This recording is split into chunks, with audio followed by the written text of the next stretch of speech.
inflammation gets kind of a bad rap, and in most cases, chronic modern inflammation means we have under stress, and we never have really a release. By the way, exercise is a great release for chronic inflammation.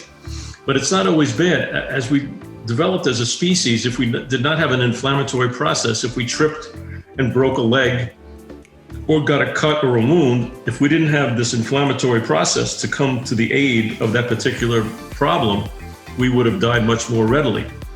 So when we contract levels at what we call a stimulatory or a threshold level, and I will describe thresholds so people understand what I mean, demands are initiated and disruption occurs. So at a resting state, we start to exercise. We exercise at a high intensity, and now we've rocked the boat. We've disassociated a little bit from homeostasis into a different situation.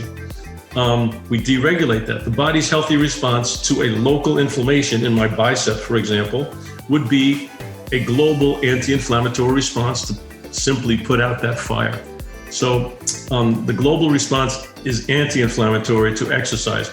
I was called upon by Johns Hopkins School of Medicine to work with juvenile idiopathic arthritis, kids that have juvenile arthritis who don't move because it's painful. And as a result, they get osteoporosis in their teen years. They develop sarcopenic obesity and diabetes, meaning that they lose muscle because they can't move, they can't produce a muscle response that's positive, and a nitrogen balance goes south. And what we found with these kids, when they did my S.Ma.R.T system, which is slow resistance training, which is mechanically very benign, arthritics, rheumatoid patients have done very well with it because it's not producing a lot of stress on the joints, okay? It's reducing force enormously.